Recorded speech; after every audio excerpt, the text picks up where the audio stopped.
메시아가 오실 때가 되니까요, 가장 바쁜 천사가 가브리엘입니다.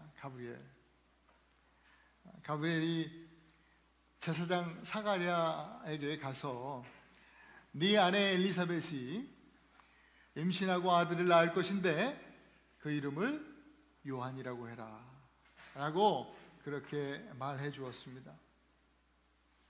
하나님의 말씀을 전달해 준 것이죠. 그리고 정확히 6개월이 지난 후에 갈릴리 나사렛이라는 동네에 한 무명의 여인 마리아에게 가브리엘 천사가 또 찾아온 것입니다. 이 마리아라고 하는 이름은 이 구약 히브리어로 모세 누나 미리암, 이 마리아 같은 이름입니다. 아람어로는 마리암이라고 이야기합니다. 그리고 영어로는 우리가 알다시피 메리 그렇게 말하죠. 그리고 이탈리아에서는 또 좀 존칭을 사용해서 마이 레이디라는 뜻의 마돈나, 그리고 프랑스에서는 노틀담이라고 그렇게 마리아에 대해서 이야기합니다. 그렇게 호칭합니다. 그리고 우리는 라틴어 음력을 해서 마리아라고 부릅니다. 성경에서 마리아의 존재는 하나님의 큰 은혜를, 특별한 은혜를 받은 여인입니다. 그녀는 은혜를 받은 사람답게 은혜로 인한 책임과 또 사명감을 가지고 살았습니다. 모든 사람에게 복이 되었던 또 아름답고 위대한 믿음의 여인이었음에 틀림이 없습니다. 너는 복이 될지라. 지난 한 해 동안 저는 인물 한 분 한 분 또 성경의 믿음의 선배들을 다시 재조명해 보면서 복이 되었던 그들의 삶, 우리도 어떻게 하면 그들처럼 복이 될 수 있을까? 오늘 특별히 마리아에 대해서 함께 말씀을 나눕니다. 마리아가 어떻게 복이 될 수 있었을까요? 오늘 본문의 38절에 보니까 마리아가 그렇게 고백합니다. 나는 주의 여종이오니 하나님 주님의 말씀대로 내게 이루어지이다. 그렇게 믿음으로 선포하면서 은혜를 받았습니다. 은혜를 받았기 때문에 복이 되는 겁니다. 여러분, 복이 되는 것은요, 뭘 해서 복이 되는 것이 아닙니다. 착하고 선한 일을 해서 뭔가 큰 것을 기부함으로 복이 되는 사람이 되는 것이 아니라 은혜를 받았기 때문에 복이 되는 것이고, 또 복이 되었기 때문에 사람들을 복되게 하고 세상을 형통케 하는 자로 그렇게 살아가는 것입니다. 그런데 여러분 생각해 보십시다. 당시에 마리아가 받은 그 은혜가 진짜 은혜로 이렇게 다가왔겠습니까? 마리아는 누구보다도 아직 정혼한 상태에서 결혼식 세레모니를 하기 전에 이 처녀가 자녀를 생산한다는, 출산한다는 것에 대한 의미를 너무나 잘 알고 있었습니다. 정혼과 결혼의 구분이 신약 성경엔 사실 없는데요, 유대인의 그 결혼 문화가 그렇습니다. 이 정혼을 하면, 약혼을 하면, 우리 말로 약혼이라고 번역되어 있는데 사실 약혼보다는 정혼이 더 맞는 것 같아요. 결혼한 겁니다. 법적으로 부부입니다. 우리는 뭐 약혼하면 법적인 부부 상태는 아니지만 정혼을 하면 법적 부부 상태가 됩니다. 부부예요. 그러나 아직 결혼식 세레모니 하기 전에는 부부가 합방, 한 집에 살 수 없습니다. 다시 정식으로 부부가 됐지만 헤어졌다가 다시 만나게 됩니다. 지금 그 기간에 있는 겁니다, 마리아가. 그러니 아직 남자를 모르잖아요. 아이를 낳으면 안 되는 것이잖아요. 그런데 이 은혜가 임했다 하면서 아들을 낳을 것이라는 그런 말씀을 하니까 여러분, 이게 은혜로 다가갔겠냐고요. 이것은요, 수치스러운 일이고 수치를 넘어선 재앙이고 저주입니다. 저주. 돌에 맞아 죽을 일입니다. 그런데 분명히 가브리엘은 하나님의 은혜라고 이야기했어요. 은혜. 너무나 위험한 은혜입니다. 그런데 마리아는 이 위험한 은혜를 믿음으로 받았습니다. 그런 의미에서 보면 은혜라고 하는 여러분들 우리가 갖고 있었던 그 은혜에 대한 정의를 좀 다시 해야 됩니다. 여러분이 알고 있는 은혜가 뭡니까? 은혜는요, 내 기분이 좋아지고 마음이 평안해지는 그런 어떤 것이 아닙니다. 내가 원하고 바라는 어떤 일이 일어나는 것, 또 내가 원하고 바라는 어떤 것이 내게 주어지는 것, 가시적으로 좋고 나쁘고 그렇게 평가되어지는 어떤 것, 그런 것이 은혜가 아니라는 겁니다. 힘들고 어렵고 심지어는 수치스럽고 누가 봐도 이건 저주스러운 일 같아, 그렇게 보이지만 그럼에도 불구하고 하나님께서 베풀어 주신 일이라면, 하나님께서 허락하신 일이라면 그것은 우리에게 은혜가 됩니다. 그것을 믿고 바라면, 믿고 받으면 복이 되는 것입니다.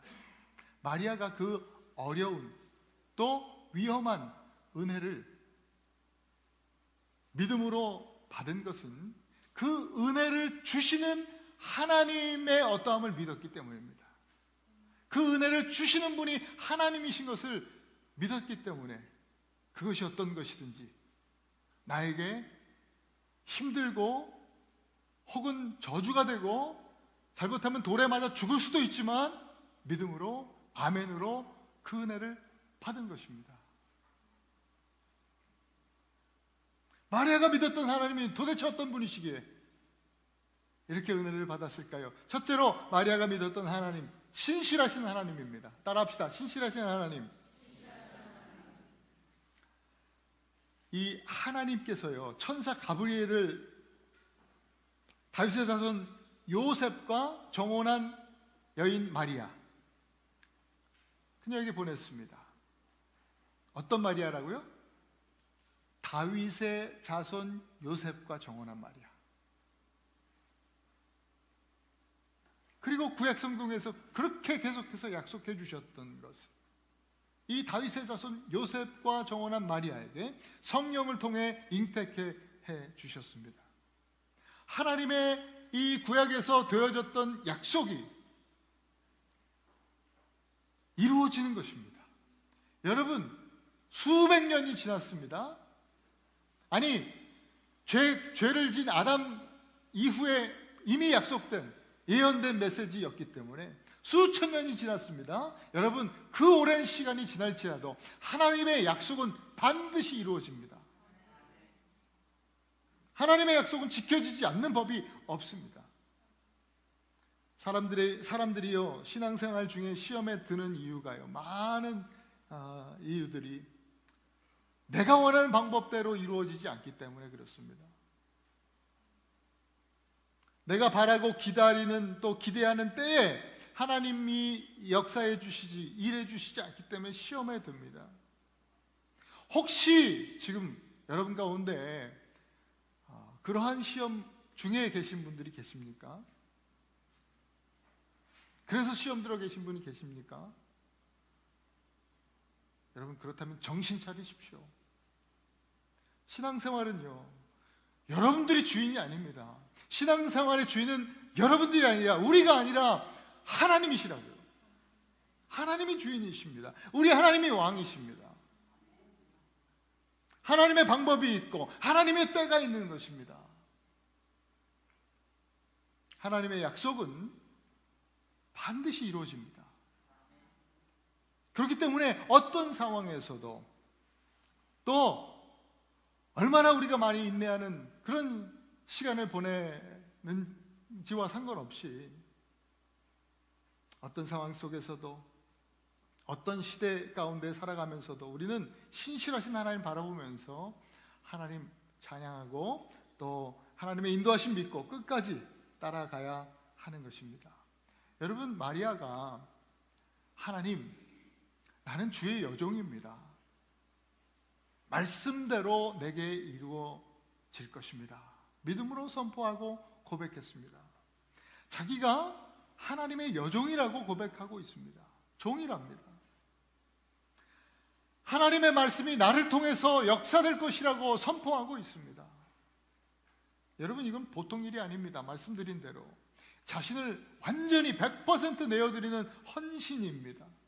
1차적으로는 나를 통해서 메시아가 날 것에 대한 믿음의 선포입니다. 내가 무엇이건데, 아니 나 같은 사람을 통해서도 하나님께서 메시아를 나게 하시는가? 안 믿어지죠. 하지만 마리아는 믿고 선포하는 겁니다. 근데 단지 그게 다가 아닙니다. 가브리엘은요, 마리아에게 너는 하나님의 은혜를 입은 자야 라고 했어요. 은혜를 입은 자는요, 은혜라는 것은 갚을 수 없는 것이라는 뜻이에요. 물론 단어적인 의미는 선물이라는 뜻이에요. 우리가 갚을 수 없기 때문에 선물로 주시는 거예요. 다 갚을 수 없는 선물을 받은 사람이 곧 은혜를 받은 자입니다. 여러분, 은혜를 받은 자들입니까? 은혜 받은 사람들이십니까? 그러면 은혜 받은 사람은요, 자동적으로 어떤 마음을 갖냐면 빚진 자의 마음을 갖습니다. 하나님의 사랑과 은혜의 빚진 자로서 이제 그 마음으로 살아가게 되는 것입니다. 그래서 나는 종입니다 라고 고백하는 거예요. 빚진 자의 마음으로 나는 주님의 종입니다. 그리고 너무나 귀한 은혜로 인해서 막중한 책임과 사명의식을 가지고 주여 이 여종은 말씀대로, 주님 말씀하시면 그 말씀대로 살겠습니다. 말씀만 해주세요. 무슨 말씀을 하시든지 나의 삶을 헌신하여 드립니다. 그렇게 고백하는 겁니다. 당연한 것이죠. 사랑과 은혜의 빚진 자로서 당연하게 그렇게 고백되어지는 이야기일 겁니다. 오늘 이러한 고백이 저와 여러분들에게 있습니까? 은혜 받은 자 아닙니까 우리가? 그런 고백이 만약 우리 가운데 있지 않다면, 하나님 말씀을 그저 골라 듣고 앉아 있다면 우리 회개해야 합니다. 주님, 무슨 말씀을 내게 해주시든지 하나님 말씀만 하여 주옵소서. 주님 말씀이 내게 이루어지이다. 이것이 마리아의 고백이 아니라 저와 여러분들의 고백이 되기를 간절히 소원합니다. 마리아의 태를 통해서 나신 예수님은 어땠습니까? 주님의 삶도 마찬가지로 신실하신 하나님을 선포하는 삶, 하나님의 약속을 성취하는 삶을 사셨습니다. 모든 사역이 그랬습니다. 그리고 마지막에 예수님께서 십자가를 지시면서 죄인을 구원하셨던 것 역시 하나님의 말씀을 이루는 신실한 삶의 완성이었습니다. 우리가 사는 이 세상의 현실이 참 안타깝습니다. 오늘 이 시대가 그렇습니다. 미국이나 한국이나 어디를 봐도 마찬가지. 정말 신실함이 무너진 시대라 그런 생각이 너무나 듭니다. 이 대통령에게서 신실함을 볼 수 없어요. 정치인들에게서 신실함을 보기 어렵습니다. 더 위기감을 느끼는 것은 오늘날 이 시대 교회에서도 신실함이 사라져가고 있다는 거예요. 저 같은 목사, 저를 봐도 그렇습니다. 지난 2주 동안에 기도 많이 했습니다. 뉴스를 보면서 기도 많이 했습니다. 근데 제가 보이고요, 저의 신실하지 못함이, 하나님 앞에서의 불충함이 너무나 보이고 회개가 되었습니다.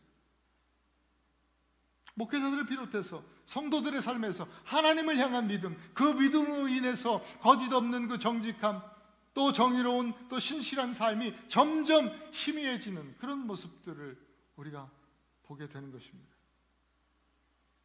주의 여종이 오니 말씀대로 내게 이루어지이다 고백하면서 살았던 마리아처럼 우리도 그렇게 신실하게 살아야 할 줄로 믿습니다. 하나님 말씀에 아멘 하셨다고 하면, 그렇게 응답했다고 하면 여러분은 그 거룩한 책임과 사명으로 세상에서 누구를 대하시든지 간에 겸손한 종의 마음으로, 빚진 자의 심정으로 신실하고 성실하게, 또 거짓 없이 정직하게 살기를 힘쓰셔야 합니다. 우리 구주 예수님께서 그렇게 사심으로 하나님의 신실함을 나타내고 증거하셨기 때문에 우리도 예수님을 따르는 크리스찬으로서 마땅히 그렇게 살아야 할 줄로 믿습니다.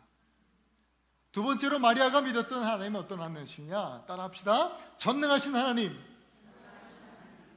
본문의 가브리엘이 그렇게 선포했습니다. 35절에서 성령이 너에게 임하시고 지극히 높으신 하나님, 주님의 능력이 임하실 것이다. 37절에 대저 하나님의 모든 말씀은 능하지 못함이 없느니라. 49절에 마리아는 그 말씀을 받은 마리아가 능하신 이가 큰 일을 행하셨다라고 찬양합니다. 여러분, 마리아의 믿음은요, 마리아는 그의 믿음은 세상의 지식이나 상식이나 자기의 어떤 경험에 있는 것이 아니었습니다. 남자를 알지 못하는 여자가 어떻게 임신을 합니까? 어떻게 애를 낳습니까? 믿을 수 없습니다. 이건 너무나 상식적이지 않습니다. 그러나 하나님은 온 우주 만물을 말씀으로 창조하신 하나님 아니십니까? 하나님께는 불가능이 없습니다. 마리아의 믿음은 자기 경험이나 상식이나 지식에 둔 것이 아니라 그 마리아의 믿음은요, 하나님께, 전능하신 하나님께 있는 것입니다. 그래서 아멘으로 주의 말씀이 내게 이루어지이다, 믿음으로 받아낸 것이죠. 구약의 창세기 17장에 보면요, 99세 된 아브라함에게 하나님께서 나타나셨습니다. 예전에 75세 때도 나타나셔서 부르신 하나님이시지만 또 한참을 또 그냥 침묵하시다 99세 나타나셔서 아브라함에게 뭐라 했는지 아십니까?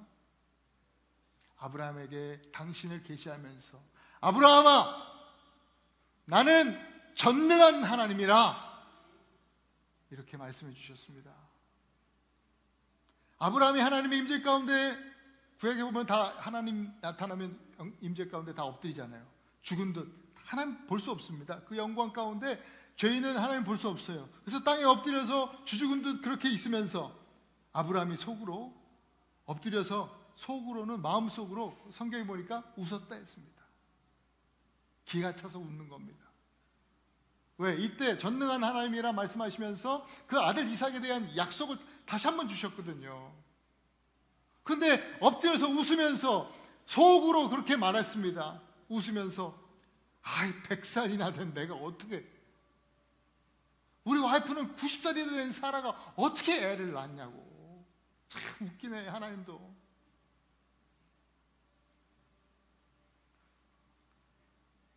여러분, 하나님은 마음의 언어도 들으시는 분이십니다. 여러분 지금 어떤 생각을 하는지, 어떤 마음으로 어떤 말을 하는지, 여러분 다 하나님 우리 마음의 언어도 다 들으시는 분입니다. 속으로도 옆 사람 욕하지 마십시오. 속으로도 뭐 사람들 미워하지 말란 말입니다. 다 그 속마음 하나님 아십니다. 이 아브라함이 속으로 말하는 이 말을, 이 언어를 하나님께서 들으시고 야단하십니다. 결국은 하나님의 약속대로 이루어 주시죠. 진짜로 100세 때, 사라 90살 때 아이를 낳습니다. 아브라함이 이삭을 낳게 하신 하나님은 전능하신 하나님이십니다. 꼬마 다윗이요, 거인 골리앗을 쓰러뜨리게 하신 분도 우리 하나님이십니다. 다니엘이요, 바벨론 포로로 끌려가서 사자 우리에 집어쳐 넣어졌을 때 그 사자들을 아주 순한 강아지같이 만들어 버리신 분도 전능하신 하나님이십니다. 수천도 쇠까지 녹여버리는 풀무불 속에 사드락과 메삭과 아벳느고가 거기에 들어갔는데 털끝 하나 상하지 않게 보호하신 분이 전능하신 하나님이십니다. 여러분, 우리는 인간의 수준에서 하나님을 이해합니다. 그런데 우리가 전능하신 하나님을 믿는다고 하면, 여러분, 우리는 하나님을 이해하려고 하면 안 됩니다. 하나님의 전능하심은 우리 머리로 이해되는 것이 아닙니다. 예수님도 그렇게 우리에게 말씀해 주셨어요. 마태복음 19장 26절을 같이 한번 읽어보겠습니다. 시작. 사람으로는 할 수 없으나 하나님으로서는 다 하실 수 있느니라. 여러분 믿으십니까? 이게 하나님이십니다. 우리는 할 수 없어요. 사람 할 수 없습니다.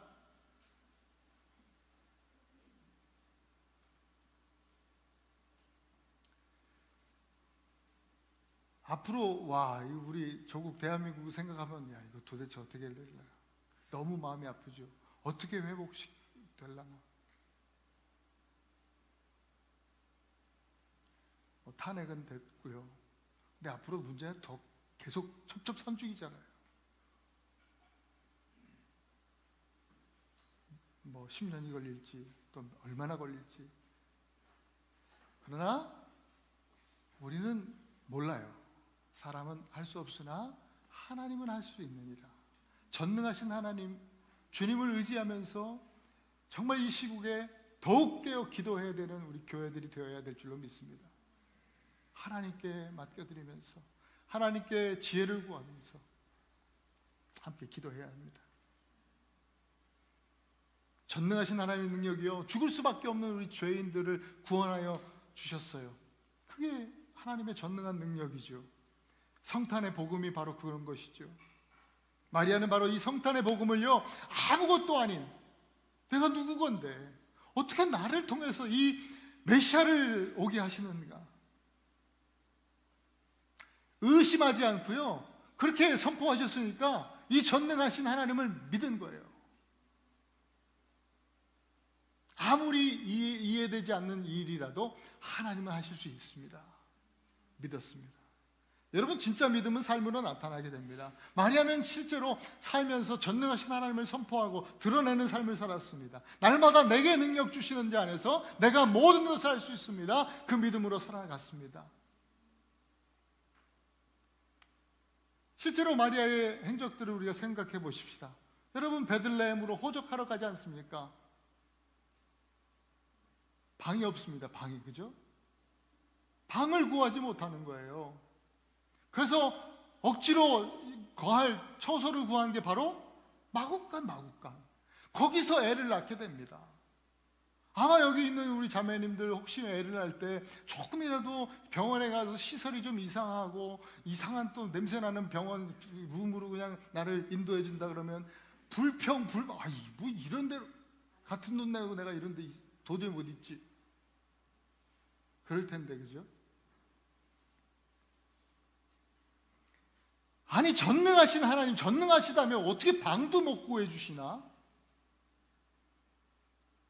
아니, 전능하신 하나님이 어떻게 나를, 이 메시아라면서 하나님 아들이시라면서 어떻게 이런 말 구유에 이렇게 출산하게 하시나? 도무지 이해되지 않을 겁니다. 그런데 마리아는 이렇게 의심하고 불평하지 않았습니다. 하나님의 전능하심이 그런 우리의 상식선에서 그런 식으로 하나님의 전능하심이 나타나는 것이 아님을 알았기 때문이죠. 어떤 상황에서도 전능하신 하나님을 믿고 있는 마리아는요, 그런 상황 속에서도 하나님께 감사와 찬양을 드렸을 뿐입니다. 요한복음 2장에 가면 또 마리아가 등장하지 않습니까? 예수님이 공생의 처음 사역 시작하시면서 성경에 나타나는 첫 번째 이적을 행하시는 장면, 가나 혼인잔치에서요, 마리아가 하인들에게 그렇게 말하는 것 여러분 기억하실 겁니다. 너희에게 무슨 말씀을 하시든지 그대로 해라. 무슨 말씀을 하시든지 그대로 해라. 마리아가 이미 경험했잖아요. 주의 여종이오니 무슨 말씀 하시든지 주님 그대로 될 것입니다. 그대로 됐잖아요. 간증이잖아요. 마리아의 간증. 하인들에게 그걸 얘기하고 있는 거예요. 하면서 하나님은 전능하신 하나님이시다. 하나님께서 하실 거야. 실제로 그렇게 하나님께서 물을 포도주로 만드셨잖아요.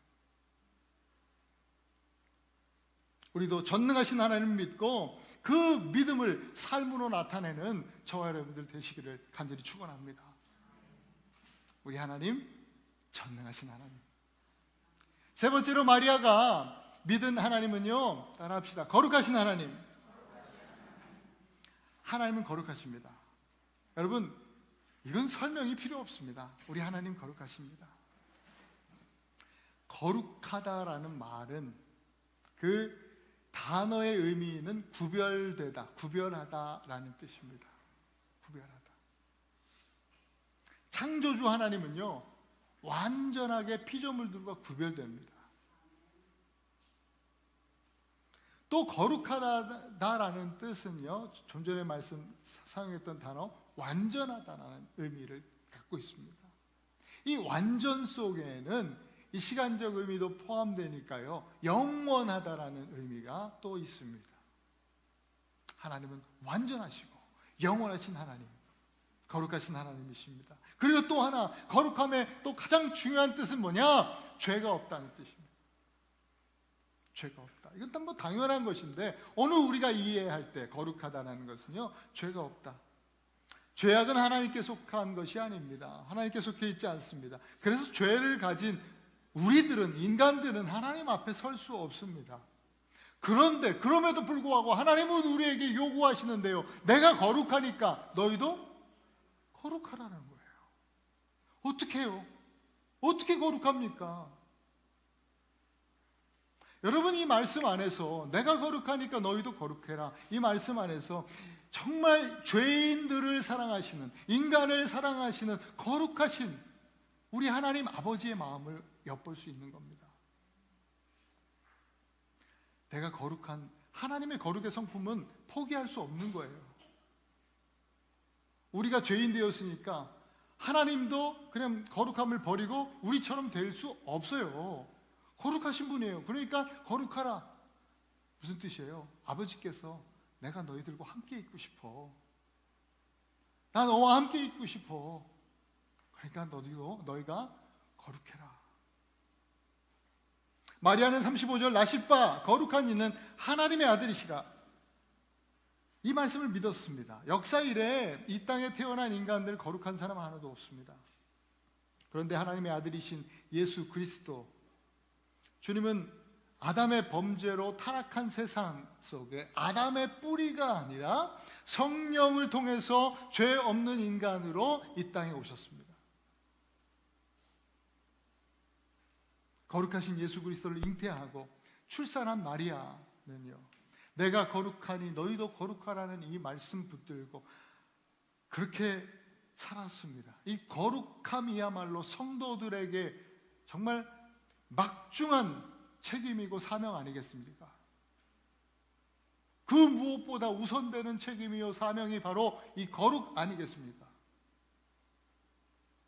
그러면 어떻게 거룩할 수 있습니까? 타락한 세상에서는 이 거룩함을 찾아볼 수 없습니다. 얻을 수도 없습니다. 무엇을 가지든지, 어떻게 무슨 행동을 하든지 어떤 것으로도 거룩해질 방법이 없어요. 유일한 것 한 가지야. 성경에서 하나님께서 알려주신 거예요.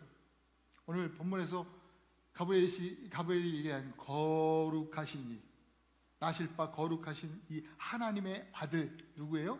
예수 그리스도. 그분과 함께 할 때 비로소 우리는 거룩해질 수 있습니다. 예수 그리스도를 영접하고 그분이 성령으로 우리와 함께 계셔야 비로소 우리는 거룩한 자가 되는 것입니다.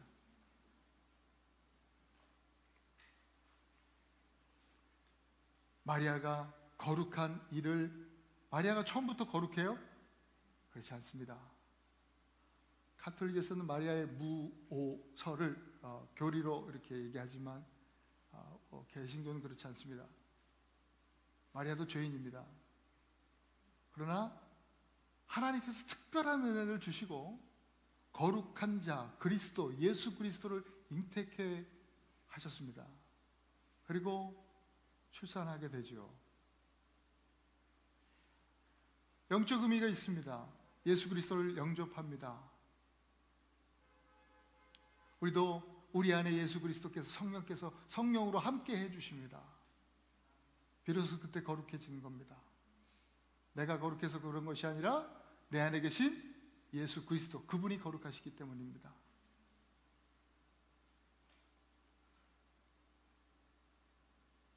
저와 여러분들은 이렇게 마리아처럼 하나님의 은혜를, 큰 은혜를, 특별한 은혜를 받은 사람들입니다. 거룩하신 이가 함께 하시는 은혜를 받았다면 우리는 세상과 구별된 삶을 살아야 됩니다. 예수님처럼 죄를 미워하고 피 흘리기까지 싸우는 삶입니다. 그것이 거룩한 삶이에요. 눈에 보이는 대로 사는 것이 아니라 믿음으로 사는 삶입니다.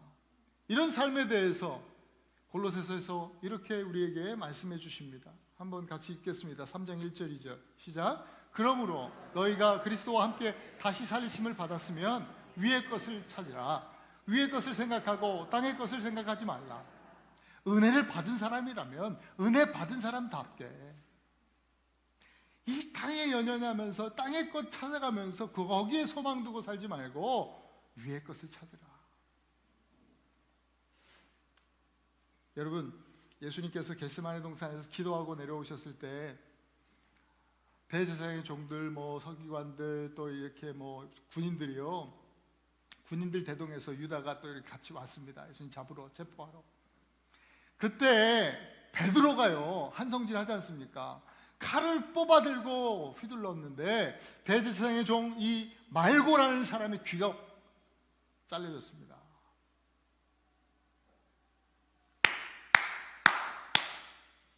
예수님이 박수치지 않으셨습니다. 잘했다 하지 않으시고 야단치셨습니다. 칼을 도로 집어넣어라. 칼을 든 자는 칼로 망할 것이다. 그러면서 말고의 귀를 붙여주셨습니다. 자기를 잡으러 온 그 대적자, 자기를 거부한 사람, 원수의 귀를 다시 붙여주시면서 회복시켜주시는 예수 그리스도. 그게 예수님의 방법이죠. 칼을 든 자는 칼로 망하리라. 지난 2주 동안 이 말씀이 저는 생각이 났습니다. 한국의 시국을 보면서 안타까운 마음으로, 제가 정치 얘기하는 거 아닙니다. 정말 그런 방법은 아닙니다. 땅의 것을 생각하지 말고 위의 것을 생각하라는 그 하나님의 말씀은 이 땅의 어떤 것들을 다 포기하고 살라는 것이 아닙니다. 땅의 방법이 아니라 하늘의 방법, 나의 뜻이 아니라 하나님의 선하시고 기뻐하시고 온전하신 뜻이 무엇인지 분별하면서 아버지 하나님의 뜻대로 그렇게 생각하고 그렇게 살아가라는 것입니다. 칼을 빼드는 것이 아니라 성도라면, 하나님의 사람이라면 성령의 검을 높이 들고 그 말씀을 붙들고 살라고 하는 말씀인 것입니다. 그것이 거룩한 자의 삶입니다. 그리스도인은 그렇게 세상과 구별되어야 됩니다. 그게 크리스찬이지요. 사랑하는 우리 에나바니교회 성도 여러분, 하나님께서 우리에게 너는 복이 될지라 1년 내내 이 말씀, 이 주제로 말씀을 주셨습니다. 마리아가 은혜를 받아서 그리스도를 잉태함으로 복이 되었던 것처럼 그 은혜로 우리가 예수 그리스도를 영접하고 그분이 충만히 우리 안에 거하실 때 우리도 복이 되는 겁니다. 마리아가 성령으로 예수 그리스도를 잉태된 것으로 거기서 그치지 않고 마리아가 출산하게 되지 않습니까? 그 위험한 은혜를 믿음으로 받지 않습니까? 예수님 이제 자기 아들로 태어났지만 그러나 마리아의 삶 속에서 예수님이 메시아인 것을 아는 그 여인은 믿음으로 예수님을 서포트하고 또 예수님을 또 따르고 말씀대로 살아내면서 하나님의 신실하시고 또 전능하시고 거룩하심을 자신의 삶을 통해서 나타냈단 말입니다. 그렇게 복이 되었고 또한 그 복된 자로서 만나는 모든 사람들을 복되게 하고 또 세상을 형통케 하는 자로 우리 마리아는 그렇게 살았던 것이죠.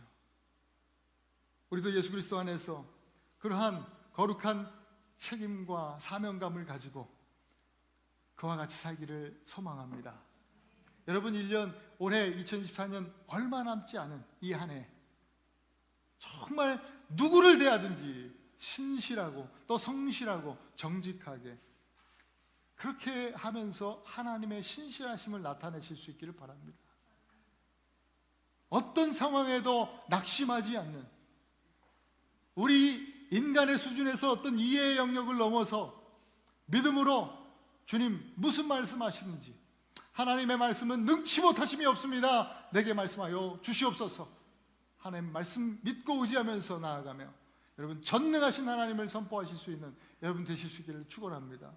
그리고 죄악된 세상에서 예수 그리스도, 거룩하신 예수 그리스도를 성령 안에서 늘 마음에 품고 주님과 동행하면서 위의 것을 생각하며 하나님 방법으로 죄와 싸우며 세상과 구별된 삶을 삶으로 거룩하신 하나님을 선포하는 우리 사랑하는 에나바하님께 모든 성도들 되실 수 있기를 축원드립니다. 우리 시간 같이 한번 말씀 붙들고 시간 기도하십시다. 여러분 지금 오늘 주신 말씀을 붙들고 기도합니다. 그리고 이어서 여러분 내일 기도회가 있는데 다 오셔서 좀 같이 기도합시다. 우리나라를 위해서, 또 이 미국 땅을 위해서, 온 세계 열방을 위해서 우리 기도해야 됩니다. 우리의 책임이 큽니다. 우리를 통해서 신실하신 하나님이 나타나야 됩니다. 우리의 삶을 통하여 전능하신 하나님이 어떠하신지, 그 하나님의 능력이 무엇인지 드러나기 원합니다. 우리를 통해서 또한 거룩하신 하나님이 어떤 하나님이신지, 하나님의 거룩하심이 무엇인지 우리를 통해서 나타나기를 소망합니다. 하나님, 그러한 성도요, 그러한 제자 되게 하시고 그런 하나님 나라 백성들 되게 하여 주시옵소서.